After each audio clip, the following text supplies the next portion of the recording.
Astaghfirullah wa mawalah wala haula wa quwwata illa billahi wa ba'du. Alhamdulillah, segala puja dan pujanya milik Allah subhanahu wa ta'ala. Pada malam hari ini kita kembali duduk untuk bertalabul ilmi. Kita tahu hadis Nabi sallallahu alaihi wasallam, man salaka tariqan yaltamisu fihi ilma sahhalallahu bihi tariqan ilal jannah.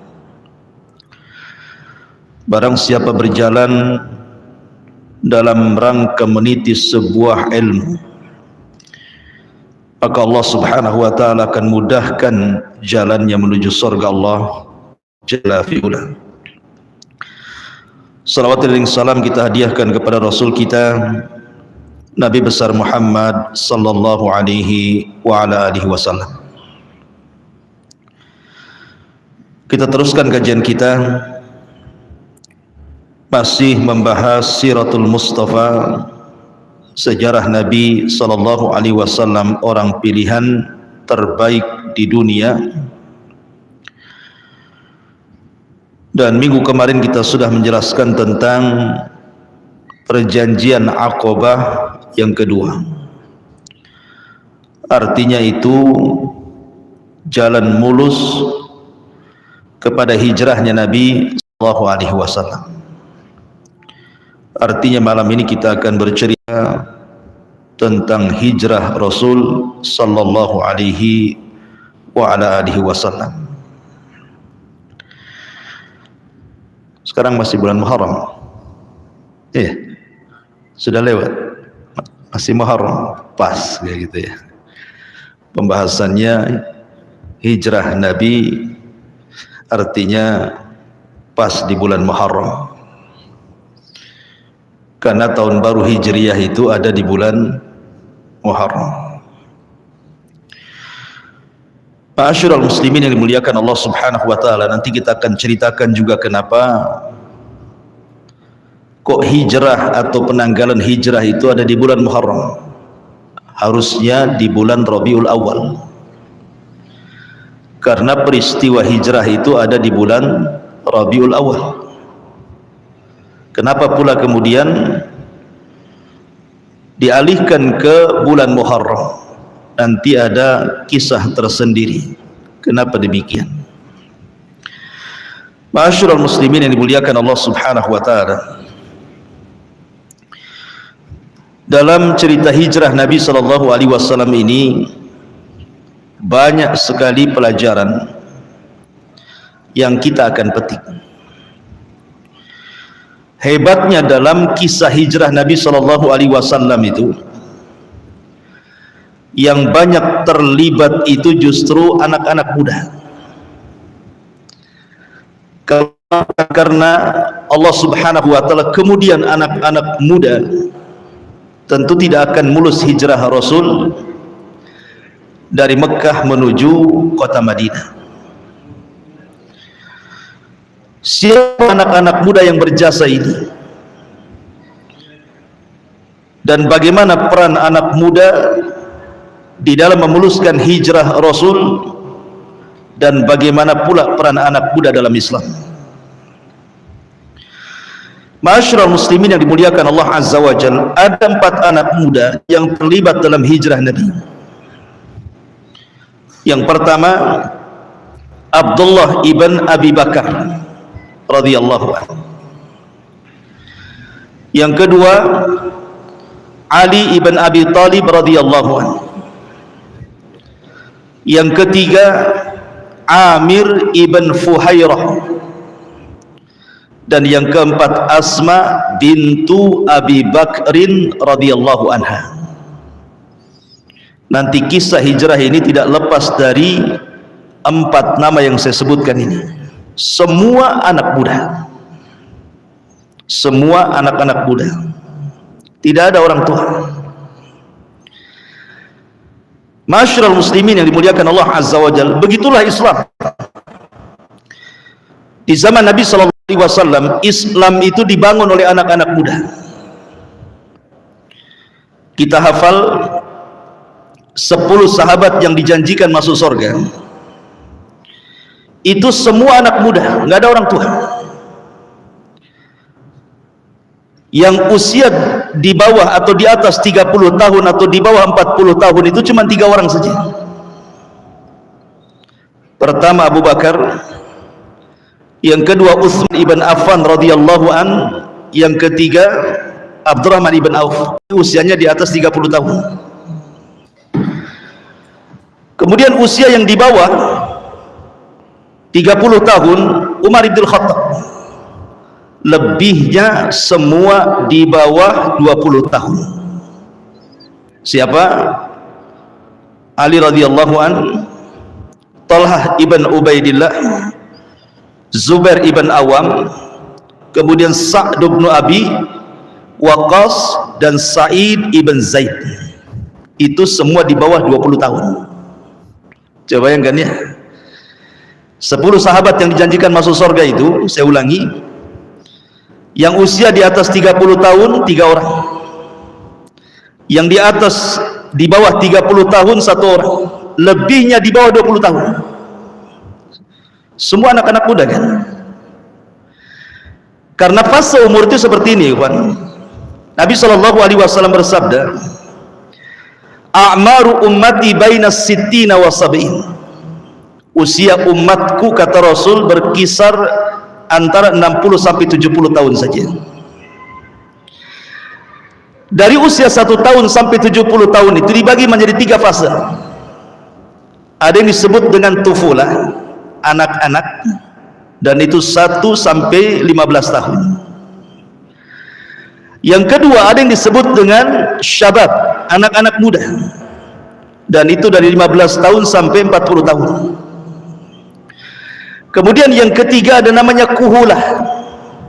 Kuhulah itu maksudnya sudah tua tapi belum tua sekali. Itu antara 40 sampai 60 tahun. 60 tahun sampai 70 tahun itu disebut kakek-kakek. Berarti usia anak muda itu antara 15 sampai 40. Itu masih muda. Jadi kalau di bawah 40 itu masih dibilang anak muda. Jadi kalau antum usianya 39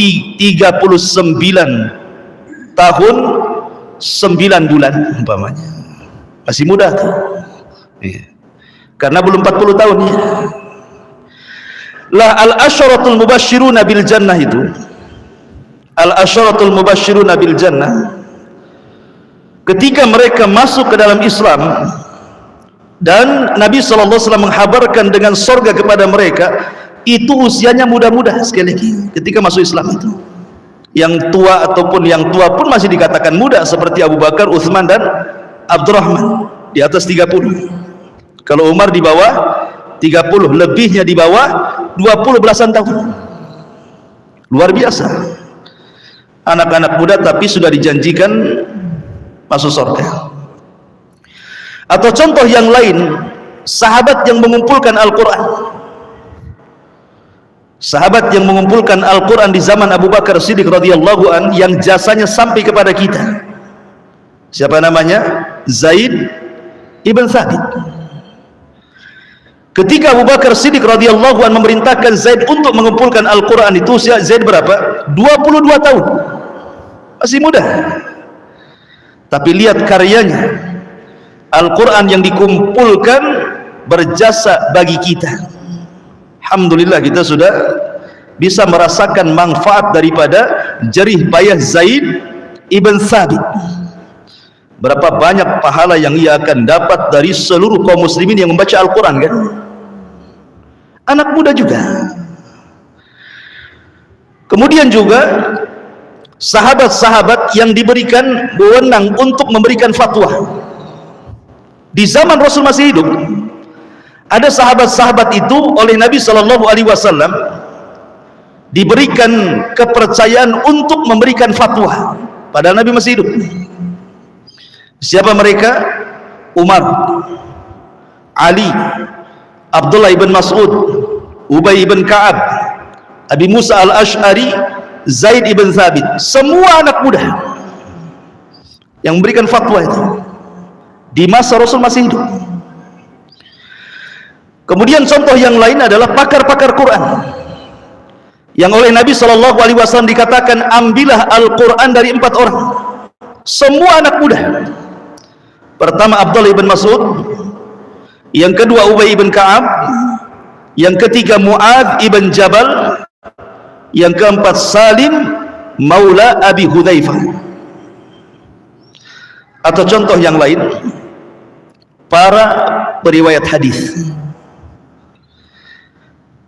Para periwayat hadis maksudnya yang meriwayatkan hadis di atas 1000 ya, yang meriwayatkan hadis di atas 1000, atau dengan istilah para ulama al-mukthiruna fil hadis, sahabat-sahabat yang banyak meriwayatkan hadis sampai kepada kita, semua anak muda. Pertama Abu Hurairah radhiyallahu anhu, beliau mengumpulkan hadis sampai 5.374 hadis. Kemudian Abdullah ibn Umar radhiyallahu anhu mengumpulkan hadis 2.630 hadis. Kemudian Anas bin Malik radhiyallahu anhu mengumpulkan hadis 286 hadis. Kemudian Aisyah radhiyallahu anha, istri Nabi sallallahu alaihi wasallam, juga mengumpulkan hadis 2.210 hadis. Kemudian Abdullah ibn Abbas mengumpulkan hadis 1.660 hadis. Kemudian Jabir bin Abdullah radhiyallahu an, sahabat Ansar, 1.540 hadis. Kemudian yang terakhir Abu Sa'id Al-Khudri radhiyallahu an, sahabat Ansar, 1.170 hadis. Ini disebut sahabat-sahabat yang banyak meriwayatkan hadis di atas 1000. Ini semua anak muda, ada orang tua, semua usianya di bawah 40 tahun semua. Lihat bagaimana peran Islam. Bahkan di zaman Nabi SAW ada pemimpin termuda dalam perang. Siapa namanya? Usamah ibn Zaid. Usamah ibn Zaid ini ketika memimpin perang, ulama mengatakan itu usianya baru 21 tahun. Sementara pasukannya Abu Bakar, Umar, Uthman, sahabat-sahabat senior. Ketika Nabi SAW di akhir-akhir hayatnya memerintahkan Usama untuk menyerang Romawi, tapi sayang belum pasukan bergerak, Rasul meninggal. Kemudian di zaman Abu Bakar Siddiq radhiyallahu anhu, pasukan itu diberangkatkan dan Allah berikan kemenangan. Bayangkan 21 tahun jadi pemimpin perang, di belakangnya itu sahabat-sahabat senior semua. Menunjukkan bahwa anak muda juga jangan dianggap remeh, kan begitu.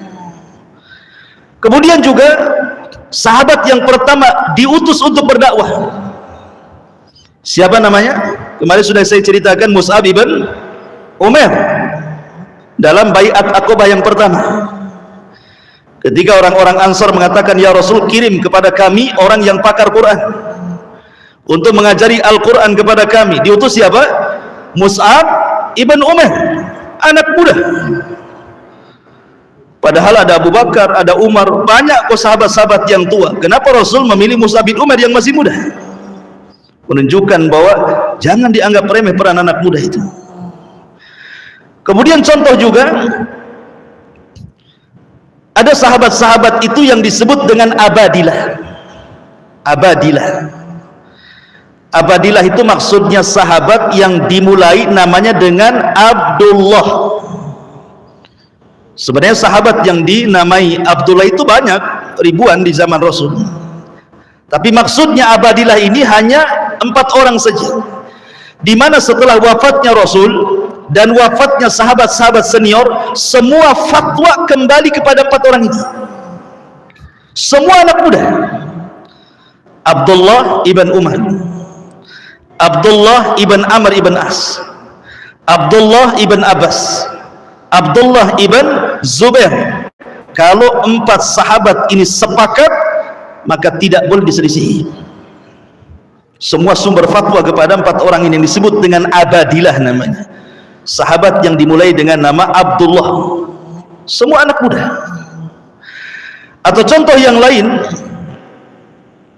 umpamanya kita cerita tentang para muadzin. Para muadzin, siapa muadzin pertama? Bilal, anak muda. Yang tua itu siapa? Enggak ada. Bilal, Abi Mahdhurah, Abdullah ibn Ummi Maktum, kemudian Sa'ad Al-Qaradi Maula Ammar ibn Yasir. 4 muadzin di zaman Rasul, semua anak muda. Lihat, ya. Bagaimana peran anak muda luar biasa dalam Islam. Kalau bukan karena Allah, kemudian jasa-jasa anak muda para sahabat di zaman itu, tentu akan sulit perkembangan Islam itu. Bahkan rata-rata orang tua di zaman Rasul, terutama orang-orang Mekah itu, jarang yang masuk Islam. Abu Jahal, Fir'aunnya umat ini, ya kan? Al-Walid, kemudian Abi Sufyan, kemudian Utbah, kemudian banyak sekali. Jadi ketika Nabi SAW berdakwah di Mekah itu, semua yang mengikuti anak-anak muda. Justru orang tuanya malah mereka keras untuk memerangi dakwah Nabi SAW. Kenapa demikian? Karena tidak ada rahmat di hati orang-orang tua Quraisy itu. Kalau seandainya ada rahmat sedikit dalam hati mereka, tentu mereka mudah dapat hidayah. Makanya diturunkan kepada mereka ayat ara'aital ladzi yukadzibu biddin. Tahukah kamu para pendusta agama itu? Dan tidaklah orang mendustakan agama kecuali karena keras hatinya.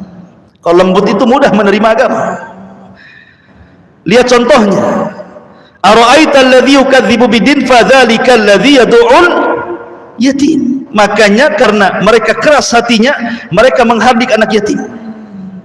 Wala yakhuddu ala tu'amil miskin, tidak mau memberi bantuan kepada fuqara wal masakin. Bahkan yang terakhir, wa yamna'unal ma'un, membantu sesama tetangga pun tak mau. Itu tidak lain karena kekerasan hati para pembesar Quraisy sehingga turun ayat ini. Kemudian kita contoh kepada umat yang sebelum kita. Contoh namanya Ashabul Kahfi. Allah Subhanahu wa taala membahasakan dalam Al-Qur'an itu, innahum fityatun amanu bi rabbihim wa zidnahum huda. Dalam surah Al-Kahfi ayat 13 Allah mengatakan innahum fityah, sesungguhnya mereka itu fityah. Fityah itu artinya anak muda. Jadi Ashabul Kahfi itu bukan orang tua, mereka anak-anak muda. Ketika orang-orang Romawi itu membuat acara kerajaan, mungkin kalau negeri kita ini namanya acara Agustusan gitu ya, antar lagi Agustusan nih. Jadi orang-orang Romawi itu membuat acara kerajaan. Lah acara kerajaan ini, di situ ada berhala yang harus disembah. Coba anak-anak itu jangan lari-lari ya. Jadi kerajaan ini memaksakan orang-orang yang datang itu untuk menyembah berhala, dan itu wajib dari setiap daerah mengutus wakil-wakil mereka. Akhirnya kemudian datanglah para pembesar dari tiap-tiap daerah itu. Rupanya anak-anak pembesar yang datang itu, mereka ada orang-orang yang mentauhidkan Allah Azza wa Jalla, anak-anak muda. Ada yang mengatakan peristiwa kejadian Ashabul Kahfi itu di zaman Isa, ada yang mengatakan di zaman Musa, wallahu alam, karena Quran tidak menyebutkan tentang di zaman siapa. Tapi yang jelas bahwa anak-anak muda ini mereka terpengaruh dengan ajaran tauhid, sehingga ketika kemudian disuruh nyembah tidak mau. Akhirnya menyingkir satu tanpa koordinasi. Jumpalah mereka saling berbincang, kemudian ketahuan, ditangkaplah Ashabul Kahfi. Kemudian diberi waktu 3 hari untuk tobat. Waktu 3 hari ini dijadikan untuk kabur. Masuklah ke dalam gua. Itulah Ashabul Kahfi, anak-anak muda. Kemudian ditidurkan 3 abad lebih. Atau contoh umpamanya ketika Allah Subhanahu wa taala membicarakan tentang anak muda yang kesana kemari mengikuti Nabi Musa. Jadi ketika Musa suatu ketika dia naik ke atas mimbar, tiba-tiba Bani Israel, salah seorang mereka mengatakan, "Ya Musa, ada enggak orang yang paling alim daripada kamu?" Kata Musa, "Tidak ada." Musa lupa mengucapkan insya Allah. Harusnya insya Allah tidak ada gitu ya. Tapi begitu yakinnya Musa mengatakan, "Enggak ada orang yang lebih alim daripada saya." Maka Allah Subhanahu wa taala akhirnya menghukum Nabi Musa dan mengatakan, "Ada. Di sana ada orang yang lebih alim dari kamu, dia punya ilmu yang engkau tidak punya. Kau harus belajar kepada dia." Kemudian ditunjukkan kepada Nabi Khidir. Lah Musa itu membawa pembantunya,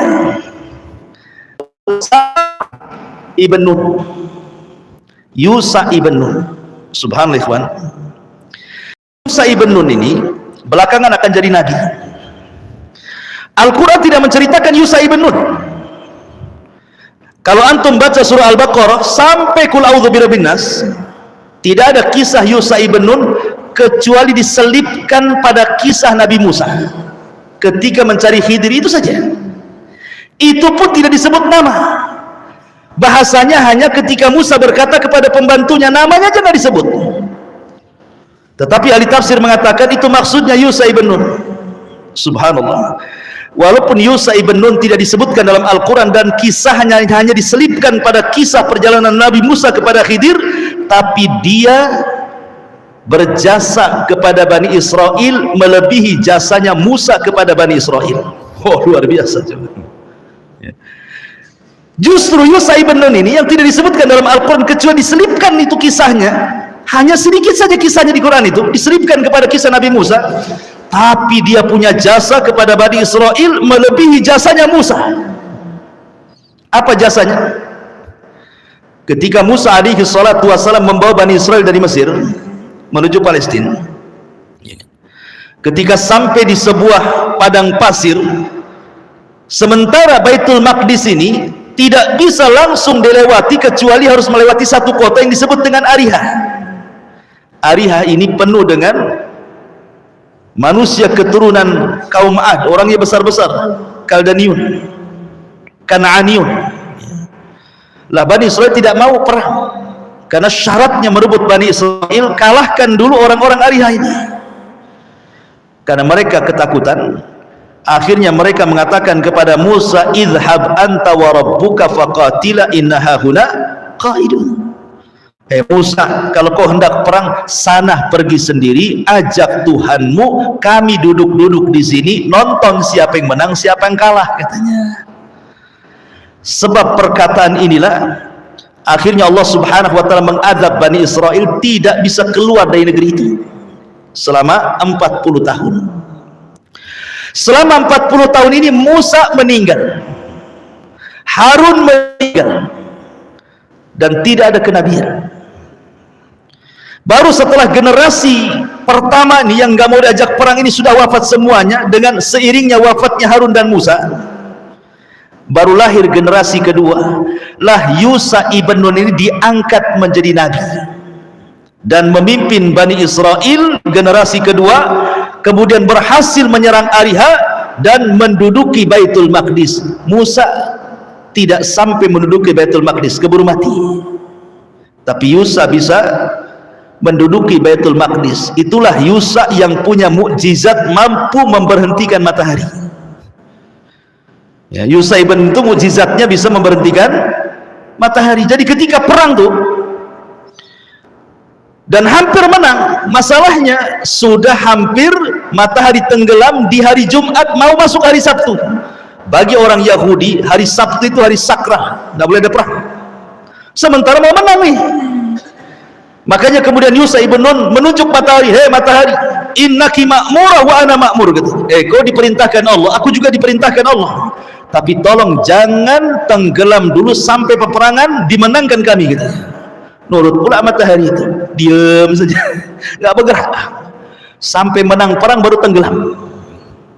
Akhirnya Yusa mampu membebaskan Baitul Maqdis yang tidak bisa dibebaskan oleh Musa dan bayangkan, kisah Yusa ibn Nun di Quran tidak ada, kecuali dalam kisah ini saja diselipkan, itu pun sudah disebut nama.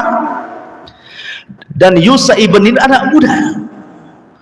Dari sini menunjukkan bahwa peran anak muda itu tidak mesti harus dikenal, kan tidak disebut namanya, hanya kalimat fatah anak muda. Tidak masalah kita tidak dikenal, tetapi kita punya jasa dalam Islam.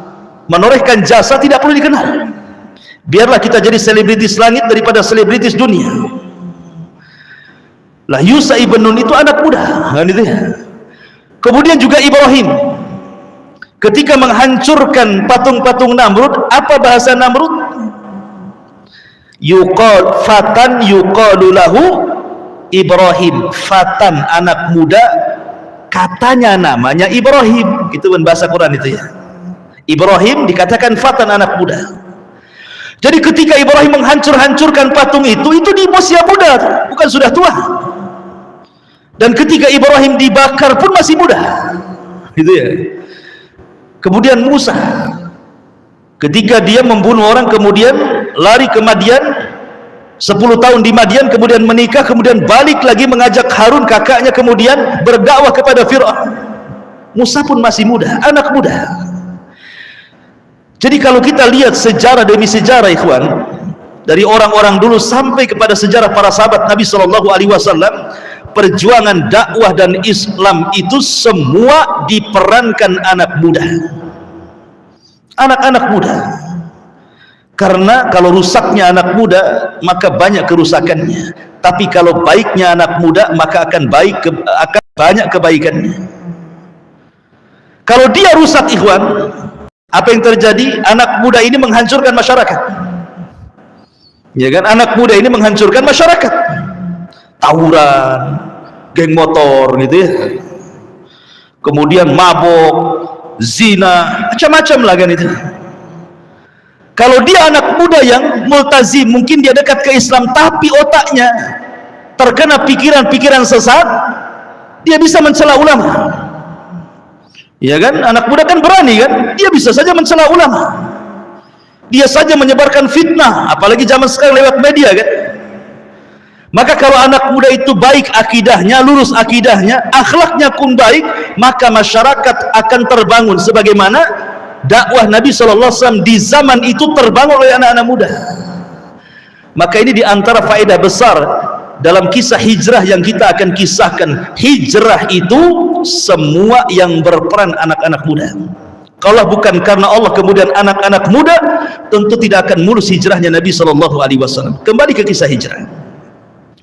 Ma'asyiral muslimin yang dimuliakan Allah Subhanahu wa taala. Tadi saya katakan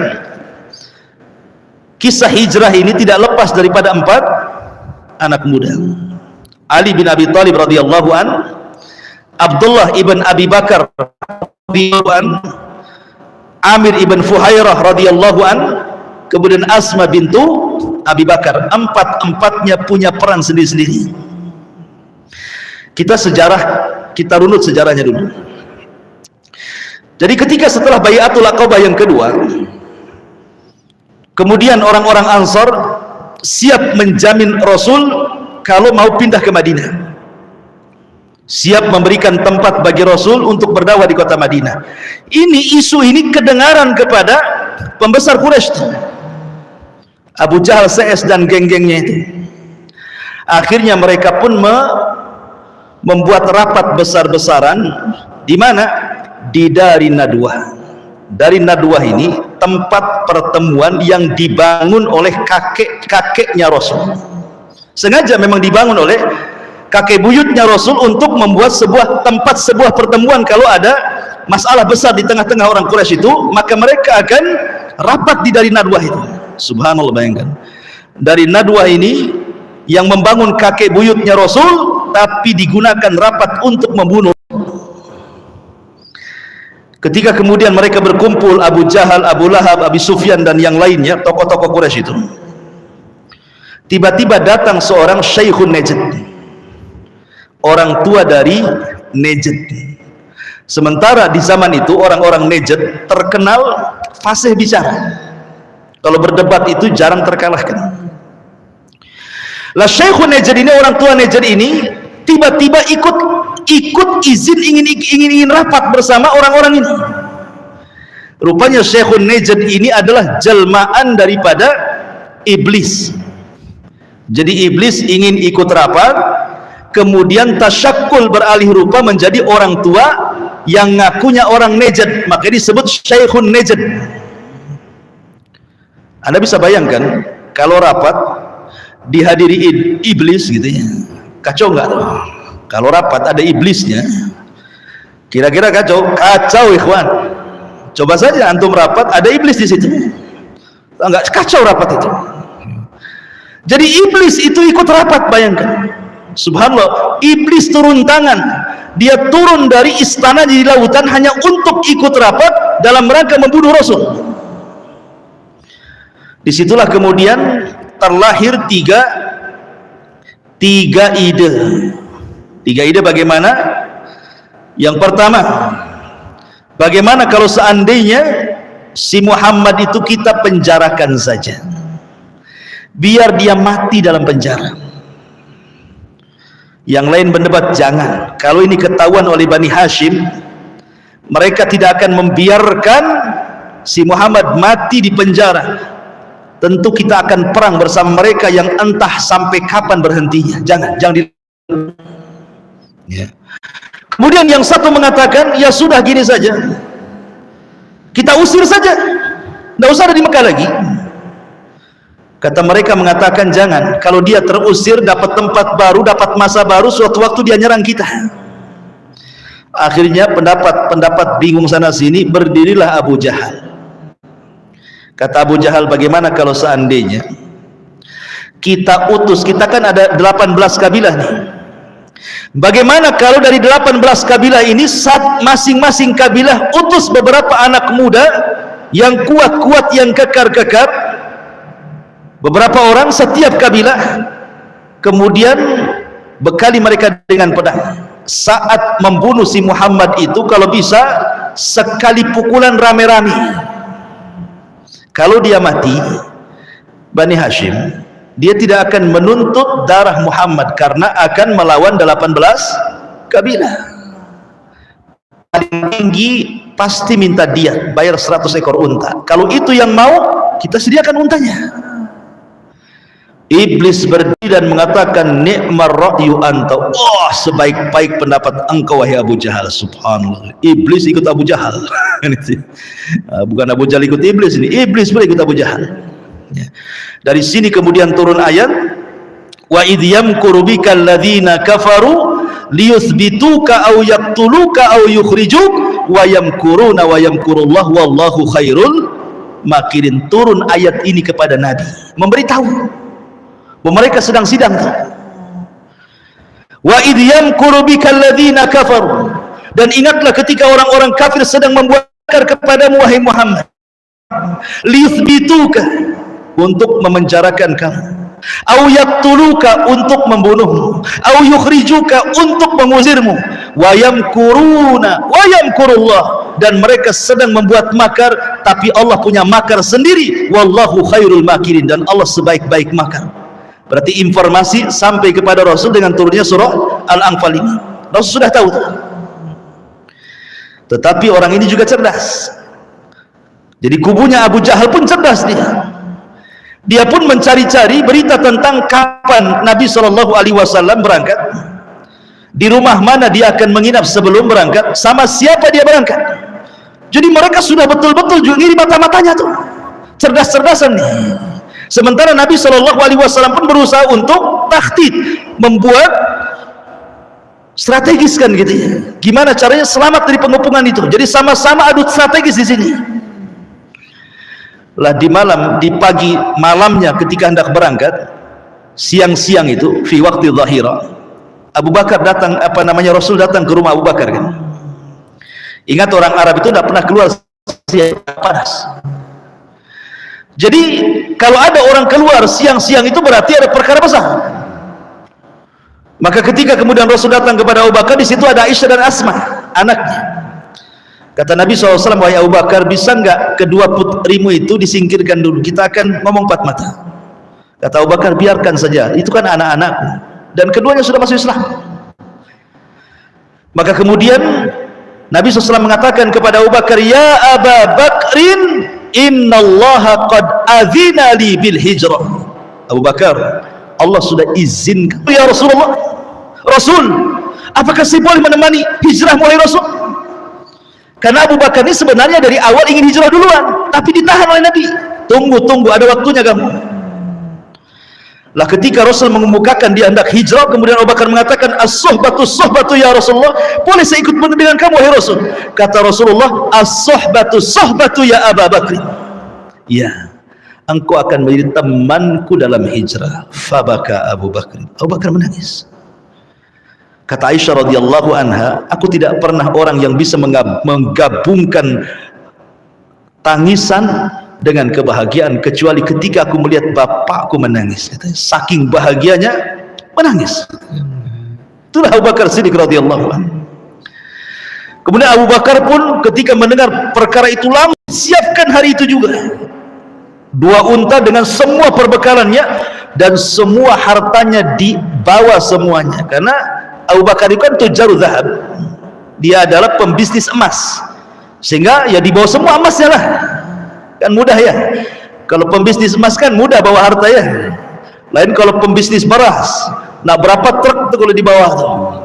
Kalau emas 1 karung dah semua ke bawah ya, kalau beras kan harus banyak tuh, harus bawa truk-trukan ya kan, dibawa semua tuh.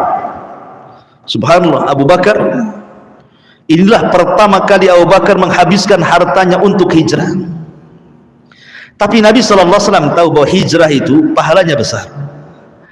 Ketika dia melihat bahwa ada 1 unta yang sudah disediakan oleh Abu Bakar dengan segala perbekalan di atasnya, Rasul menolak. Kata Rasul, ya Abu Bakrin, ini hutangku kepadamu, nanti saya bayar. Jadi Rasul tidak mau berbagi pahala, tetap ini unta hutang, saya bayar, gitu ya. Jadi kalau dalam masalah pahala harusnya seperti itu kita. Kalau masalah pahala harusnya seperti itu. Ini mah enggak, kalau sudah disumbang ya, udahlah selesai. Ma'asyiral muslimin yang dimuliakan Allah Azza wa Jalla. Maka di malam itu Rasul sudah tahu akan terjadi pengepungan. Masalahnya Nabi SAW tidak lantas berangkat itu karena ada sebuah perkara yang berkaitan dengan amanah. Kan bisa saja ketika dari rumah Abu Bakar nginep di rumah Abu Bakar, kemudian pulang pergi langsung, kan siapa yang tahu. Tapi Rasul tetap pulang lagi ke rumahnya. Kenapa Rasul pulang ke rumahnya? Karena ada benda-benda milik orang Quraisy itu belum dikembalikan. Hebatnya Nabi itu akhlaknya. Coba akhlaknya Rasul itu. Sebelum diangkatnya menjadi Nabi dan Rasul, Rasul itu sudah dilakobi Shadiqul Amin. Shadiq itu artinya jujur, amin itu artinya amanah. Jadi sewaktu dia jadi penggembala kambing, Nabi SAW itu dari kecil sudah dididik wirausaha, pembisnis. Jadi sejak kecil itu Rasul, waktu di pangkuan Halimah Sa'diyah pun Rasul sudah menggembala kambing di usia 6 tahun bersama saudara sepersusuannya itu Halimah Sa'diyah. Kemudian di usia 12 tahun sempat dia mau belajar dagang bersama Abu Talib, tetapi kemudian dilarang oleh seorang pendeta di perbatasan Syam namanya Buhairah Rahib. Jangan dilanjutkan, ini ponakanmu akan calon jadi nabi, pulang, nanti kalau ketahuan Yahudi dibunuh, kan begitu ya. Akhirnya dipulangkan tuh. Jadi mulai dari usia 12 tahun Nabi SAW sudah bekerja dengan cara apa? Menjadi penggembala kambing. Jadi ambil kambingnya orang-orang kaya di kota, kemudian digembala oleh Nabi SAW, dan Rasul setiap bulannya mendapatkan 4 karung gandum. Dia 12 tahun, dia tidak mau menyandarkan hidupnya kepada pamannya karena tahu Abu Talib itu miskin orangnya, anaknya banyak, sementara Rasul hidup di situ. Jadi Nabi SAW usia 12 tahun sudah mandiri tuh, sudah mulai wirausaha kan. Jadi sudah ada skill untuk menjadi pemimpin, sudah ada tuh di usia 12 tahun. Karena menjadi penggembala kambing itu, ikhwan, kata para ulama Syekhul Islam mengatakan, sebelum Rasul memimpin umat, maka Allah Subhanahu wa taala mendidik dengan cara membimbing kambing. Kalau dia sukses ketika membimbing kambing, maka dia akan sukses membimbing umat. Kenapa? Karena membimbing kambing itu, satu, lahirlah akhlak sabar. Ya kan? Antum jangankan lagi 1000 kambing, antum punya peliharaan 1 kucing, kalau nggak sabar mati. Ya kan? Harus sabar kan? Ya. Ataupun dikasihlah 1 burung, antum suruh melihara burung itu 1, kalau nggak sabar mati dia. Apalagi 1000 kambing, harus sabar kan itu ya. Ada lari sana, lari sini, ini belum makan, ini sakit, ini itu, macam-macam kan. Lahir sifat sabar. Yang kedua, lahir sifat al-lin warik, kelembutan. Sebab kalau ada kambing sakit harus diobati, ya kan? Lahir kelembutan, artinya peka dengan kambing dia. Sebelum dia peka dengan manusia, diajari peka dengan kambing dulu. Ada kambing sakit, diobati jadi sehat. Karena ini bukan kambing dia, kambing orang, harus dijaga. Lahir sifat rahmat, kan itu ya. Kemudian yang ketiga, lahir sifat syaja'ah. Syaja'ah itu keberanian. Karena yang namanya kambing itu pasti ada musuhnya. Siapa musuhnya? Serigala. Dia harus menghalau serigala kan? Dia harus melawan serigala itu. Ketika dia menghalau serigala, jangan sampai memakan kambingnya. Dia harus berani. Kalau nggak berani, kita yang diterkam serigala. Dan itu ya. Kita ini kadang-kadang anjingnya di mana gitu ya, baru dengar gunggungan saja udah lari itu. Padahal nggak nampak anjing itu. Gitu. Sudah takut duluan. Tapi Nabi SAW diajari keberanian dari menggembala kambing ini. Kemudian diajari kepemimpinan, ya, karena bagaimanapun namanya kambing nggak berakal, ya kan, bisa lari sana lari sini, harus betul-betul dipimpin. Jadi banyak lahir akhlak-akhlak itu dari penggembala kambing itu. Makanya kata Syekhul Islam, sebelum Nabi memimpin umat, maka Nabi diajari bagaimana cara memimpin kambing itu. Kalau dia sukses di sini, maka sukses di sana. Dan Rasul sukses. Lah ketika Rasul mengembala kambing itu kan banyak tuh kawan-kawan seusia dia itu kan. Kawan-kawan seusia dia yang sama-sama pengembala kambing itu. Jadi terkadang kalau ada walimatul arus ini, ada walimatul arus, ada ya, orang menikah, ya. Biasanya kan mereka diundang. Lah para pengembala kalau tidak diundang, mereka kan ingin datang, cuman masalahnya kalau harus meninggalkan kambing-kambing ini kan kambing orang, maka terpaksa mereka menitipkan kambing-kambing yang ribuan itu kepada Nabi. Maka satu penggembala dititipkan, setelah kemudian mereka habis acara dicek kambingnya, tak ada yang sakit, tak ada yang hilang, makin gemuk gitu ya. Akhirnya kemudian terkenalah Rasul amanah di sekitar para penggembala kambing, belum keluar ya. Jadi dibicarakan oleh kawan-kawannya itu sama penggembala itu. Jadi kalau dititipkan kambing itu tidak akan hilang, nggak ada serigala, nggak ada yang kurus malah jadi gemuk gitu ya. Akhirnya kemudian mulai dari terkenal di para penggembala bahwa Rasulullah SAW itu orangnya amanah, bisa dititipi gitu ya. Dan kalaupun dititipi tidak berkhianat dengan titipannya, mulailah menyebar ke sana kemari, ya. Apalagi dikenal Rasul tidak pernah menyembah berhala, tidak pernah minum khamar, tidak pernah berzina, orangnya jujur. Maka di usia remaja Rasul sudah dikenal di kalangan teman-temannya orangnya jujur dan amanah. Sampai kapan? Sampai usia 17 tahun. Di usia 17 tahun inilah Nabi SAW mulai belajar berniaga. Karena begini ikhwan, orang-orang Quraisy itu beda dengan orang Madinah ya. Kalau orang Madinah itu memang skill mereka itu pertanian. Mereka itu ya ekonominya dari tani. Ya, kalau orang-orang Madinah karena subur di Madinah itu. Kalau di Mekah kan gersang. Sehingga yang bisa mereka lakukan hanya menjadi pedagang. Jadi orang-orang Mekah itu hampir semua pedagang. Makanya kebiasaan dagang mereka sampai Allah Subhanahu wa taala turunkan satu surat menjelaskan kebiasaan orang-orang Quraisy, li'ila fi Quraisyin ila fihim rihlatas syita'i was-saif, kan itu ya. Kebiasaan orang-orang Quraisy itu berniaga, berrihlah, safar ke sana kemari. Ke mana? Kalau musim dingin, maka mereka yang dekat ke Yaman, Syita. Kalau Soib, di musim panas mereka ke Syam, sampai ke Turki sana. Ya. Jadi itulah kebiasaan nenek buyutnya Nabi SAW, para pedagang, sehingga darah daging perdagangan itu akhirnya mengalir kepada anak-anaknya. Jadi anak-anak Quraisy itu sudah terbiasa mereka melihat ayahnya berdagang, sehingga cita-cita mereka itu menjadi pedagang. Hampir semua anak-anak Quraisy itu ingin menjadi pedagang, termasuk Nabi SAW. Ya. Makanya lihat hebatnya orang-orang Cina. Kita lihat di sini orang Cina itu, ya, anak-anaknya kan dididik untuk menjadi pedagang kan, gitu ya, pembisnis. Ya, karena sebenarnya kalau kita lihat konsep Islam, 99 rizki Allah itu ada di mana? Ada di pedagang. 90% rizki Allah itu ada di perniagaan. Makanya kalau jadi pedagang mudah kaya dibandingkan menjadi buruh atau dijadi abdi negara, kecuali korupsi dia kaya. Kalau korupsi segitu aja daging gajinya, ya kan?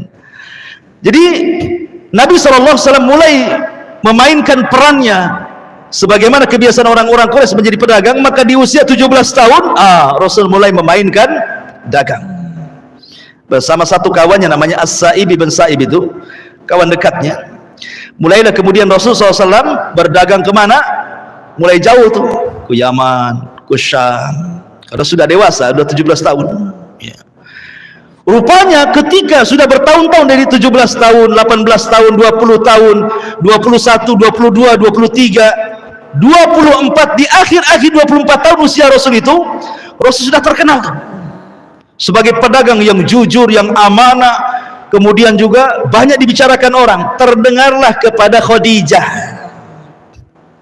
bahwa ada anak muda, dia jujur orangnya, lihai dalam berdagang, gitu ya, ingin coba-coba bekerja sama dengan dia. Ya. Maka akhirnya kemudian Khadijah pun memanggil Rasul, ngajak kerjasama. Tapi Nabi SAW itu orang yang paling berbakti dengan orang tuanya. Walaupun orang tuanya sudah meninggal, tapi Abu Thalib sudah dianggap orang tuanya. Kata Rasul kepada Khadijah, tunggu dulu hatta asta'dzina ammi, sampai saya izin kepada pamanku. Karena dalam Islam itu paman bimanzilatil ab, paman itu sekedudukan dengan bapak kan itu. Lihat bagaimana birrul walidainnya Rasul kepada pamannya Abu Thalib. Kata pamannya senang. Akhirnya kemudian bekerja sama. Hanya tempo hitungan bulan saja, rupanya keuntungan Khadijah luar biasa. Sehingga penasaranlah. Jadi suatu kali Khadijah mengatakan kepada pembantunya Maisarah, apa sih rahasianya si Muhammad itu kalau dagang untungnya banyak? Kau safar dengan dia, kau catat semua apa yang ada dalam perniagaan kamu bersama dia ke Syam tuh. Diikut sertakanlah Maisarah ini. Subhanallah. Disitulah Maisarah banyak melihat keajaiban. Salah satunya adalah dari mulai berangkat dari Mekah sampai ke Syam, awan itu terus menaungi Rasul sampai ke Syam, sehingga tidak pernah tersentuh matahari. Padahal kan perjalanan Mekah itu kan pakai gurun pasir, bukit, macam-macam kan itu ya. Lelah. Dan setiap saya melewati bebatuan, ada yang mengucapkan salam. Lewat ke pepohonan, ada yang mengucapkan salam. Dan banyak keanehan. Kemudian akhlaknya Rasul yang luar biasa, itulah diceritakan kepada Khadijah. Dalam hitungan bulan, Khadijah sudah jatuh cinta dengan Nabi. Dari situlah kemudian Nabi SAW meminang Khadijah. Kembali bahwa ketika Nabi SAW di usia 17 tahun dan sudah tidak mengembala lagi ya, sudah jadi pedagang, disitulah Nabi SAW banyak dititipi barang. Jadi kalau ada kawan-kawan yang dagang jauh gitu ya, maka dititipi barang di rumah Nabi, barang-barang berharga itu. Makanya Rasul itulah orang yang pertama kali membuat bank Islam, Nabi, ya kan? Kan menitipi barang kan, itu wadah ya dalam bahasa muamalahnya ya, dititipi. Sampai akhirnya ketika dia menikah dengan Khadijah, rumahnya Khadijah itu tempat barang titipan. Bukan pegadaian ya. Kalau pegadaian itu mengatasi masalah, datang masalah. Mengatasi masalah dengan masalah itu gimana tuh? Intinya bahwa jadi ketika kemudian Nabi diangkat jadi Nabi pun, rupanya orang-orang Quraisy itu masih suka nitip barang, padahal sudah jadi Nabi itu.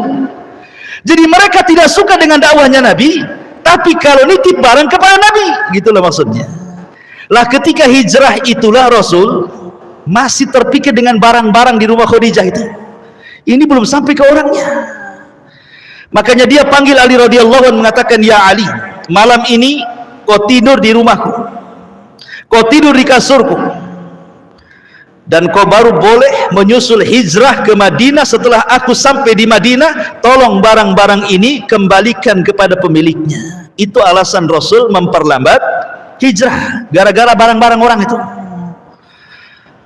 Makanya dari sini Rasul itu tetap secara akhlak nggak dicela sama orang-orang Quraisy itu. Sampai pun ketika menjadi Nabi dan Rasul tidak dicela akhlaknya, yang dicela itu dakwahnya. Itu saja sebenarnya, akhlaknya tetap. Makanya ketika Abi Sufyan berdialog dengan Raja Najasyi, kemudian ditanya tentang akhlaknya Rasul, dia mau bilang Rasul pendusta, tidak jadi. Kan itu ya. Karena aib bagi orang Arab mengatakan orang jujur dikatakan pendusta. Tetap aja dia memuji Nabi di hadapan Najasyi, kan itu ya. Bahkan ketika Abu Jahal berbicara dengan siapa namanya itu, Syurek ya, tentang 4 mata. Abu Jahal, menurutmu si Muhammad tuh gimana sih sebenarnya? Kata Abu Jahal, wallahi aku tidak pernah melihat dari mulut si Muhammad itu kecuali kebenaran. Abu Jahal memuji Nabi. Makanya kemudian dikatakan, loh, kalau engkau membenarkan Nabi, kenapa engkau tidak menjadi pengikut Nabi? Maka Abu Jahal mengatakan, bukan masalah itu, kata Abu Jahal. Masalahnya antara Bani Mahzum, kabilah saya, dengan Bani Hashim itu bersaing, katanya. Bersaing memperebutkan hati orang Quraisy. Kalau mereka memberi makan haji, kami pun memberikan makan haji. Kalau mereka buat ini, kami pun buat ini. Jangan sampai kami jatuh di mata Bani Hashim. Dan kami sama suaranya di tengah-tengah Quraisy. Karena ada 2 kabilah besar kan, antara Bani Hashim dan Bani Mahzum ini. Tiba-tiba ketika kami sudah sama levelnya, Bani Hashim pula ngomong, lana nabi, kami punya nabi, kau tak punya nabi, katanya. Tak mungkin kita katakan kami juga punya nabi, mana nabinya, kan gitu kan. Itu tidak pernah menerima kenabiannya. Jadi Abu Jahal itu bukan tidak mau masuk Islam bukan karena mencela, tidak, karena hasad dia. Hasad dan takabur dia itulah yang menghalangi hidayah sebenarnya. Abu Jahal tiap malam mendengarkan Quran, jangan salah. Abu Jahal itu kalau malam mengendap-endap dia, di mana si Muhammad itu? Oh, dia sedang sholat malam di sini. Dia datang itu malam-malam, didengarkannya sampai tengah malam, sampai Rasul pulang. Setiap malam. Sampai pernah 3 hari berturut-turut Jibril tidak turun, sehingga 3 hari itu pula Rasul tidak sholat malam. Abu Jahal tetap datang. Rupanya Rasul tidak ada. Rupanya selain Abu Jahal ada pula Abu Sufyan di situ, tanpa koordinasi. Rupanya selain Abu Sufyan ada pula Al-Wali di situ. Jadi ada beberapa orang musyrik yang satu dengan yang lainnya tidak ada janjian. Ketika Rasul sudah tidak sholat, mereka pulang. Ketemu di jalan. Kenapa kau di sini, katanya? Saling menyalahkan satu dengan yang lainnya. Coba bayangkan. Jadi orang-orang musyrik itu mereka tertarik dengan Quran sebenarnya. Lalu kenapa mereka tidak dapat hidayah? Sekali lagi, takabur dan hasad mereka itu tidak mau masuk Islam. Makanya hasad itu penyakit yang pertama di langit, dan penyakit yang pertama di bumi, dan penyakit yang pertama menghalangi hidayah. Hasad itu. Ya. Iyakumul hasad, hati-hati dengan hasad. Ya. Kembali ke kisah bahwa maka Nabi SAW mengatakan kepada Ali, kau tidur di sini. Maka Ali pun mengorbankan dirinya untuk tidur sini. Bayangkan coba, kalau seandainya pengepungan itu terjadi, langsung dibakar rumah itu, Ali bisa mati kebakar, lagi tidur, kan gitu ya. Tetapi Allah Subhanahu wa Ta'ala tidak berkehendak seperti itu. Mereka langsung mendobrak rumah Rasul, pada Rasul sudah keluar, gitu ya. Sebenarnya mereka itu sudah berhasil sebenarnya mengepung Nabi itu. Cuman Allah Subhanahu wa Ta'ala tampakkan mukjizatnya. Kata Allah, ambil sekepal pasir, lempar ke atas. Maka Rasul mengambil pasir, dilempar ke atas. Allah datangkan angin, maka pasir ini mengenai semua mata para pengepung rumah itu. Tiba-tiba ngantuk, tidur pula, gitu ya. Saat tidur itulah Rasul keluar. Saat terbangun Rasul sudah nggak ada.